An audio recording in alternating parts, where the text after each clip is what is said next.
have spent my entire life either at the schoolhouse, on the way to the schoolhouse, or talking about what happens in the schoolhouse.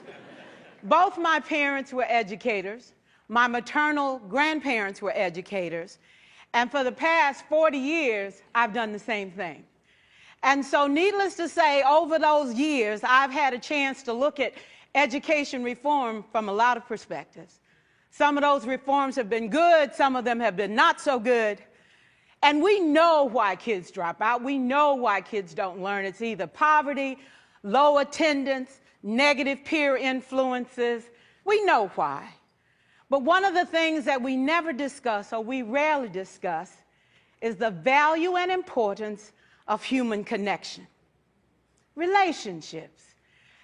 James Comer says that no significant learning can occur without a significant relationship. George Washington Carver says all learning is understanding relationships. Everyone in this room has been affected by a teacher or an adult. For years, I have watched people teach.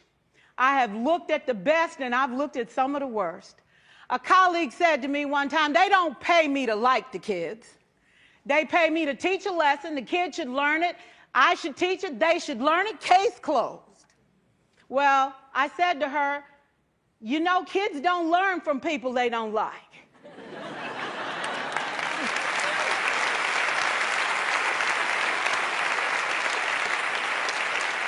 She said, that's just a bunch of hooey.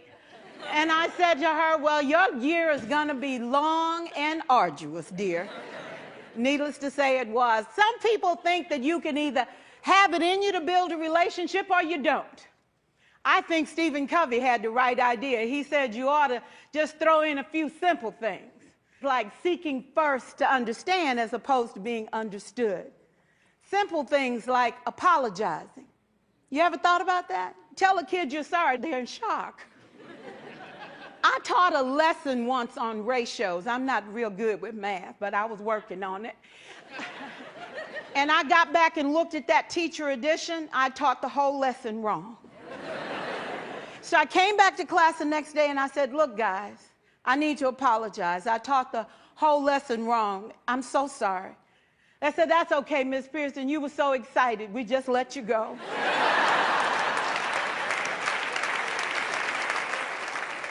I have had classes that were so low, so academically deficient that I cried. I wondered, how am I going to take this group in 9 months from where they are to where they need to be?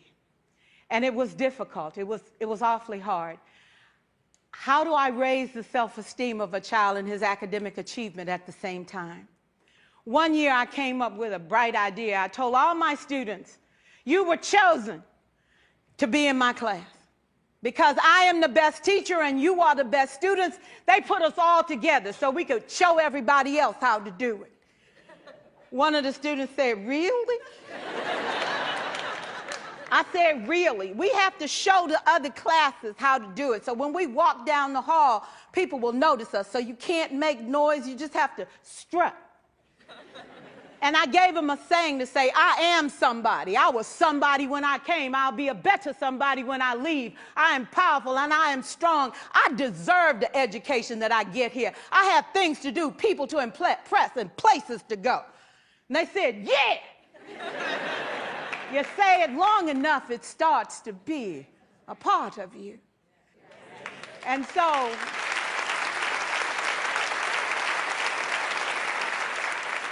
I gave a quiz, 20 questions. Student missed 18. I put a +2 on his paper and a big smiley face. He said, Miss Pierson, is this an F? I said, yes. He said, then why'd you put a smiley face? I said, because you on the roll. You got 2 right, you didn't miss them all. I said, and when we review this, won't you do better? He said, yes, ma'am, I can do better. You see, -18 sucks all the life out of you. +2 said, I ain't all bad.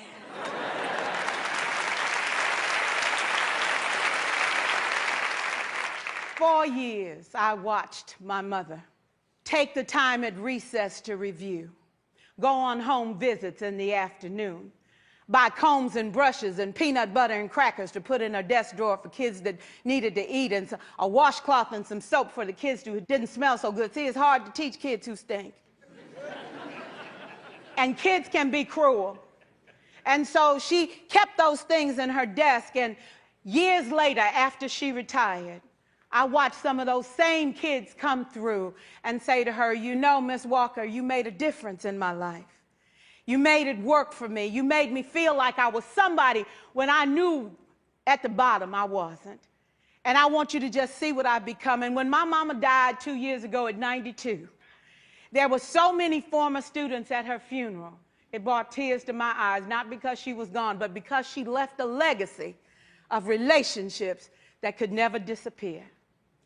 Can we stand to have more relationships? Absolutely. Will you like all your children? Of course not. And you know your toughest kids are never absent. Never. You won't like them all, and the tough ones show up for a reason. It's the connection. It's the relationships. And while you won't like them all, the key is they can never, ever know it.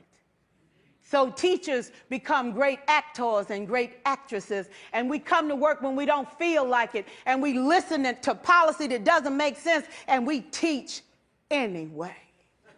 We teach anyway because that's what we do. Teaching and learning should bring joy.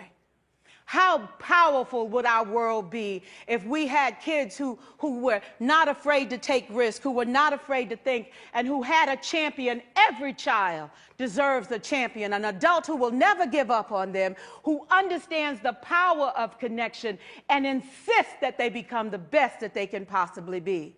Is this job tough? You betcha. Oh God, you betcha. But it is not impossible. We can do this. We're educators. We're born to make a difference. Thank you so much.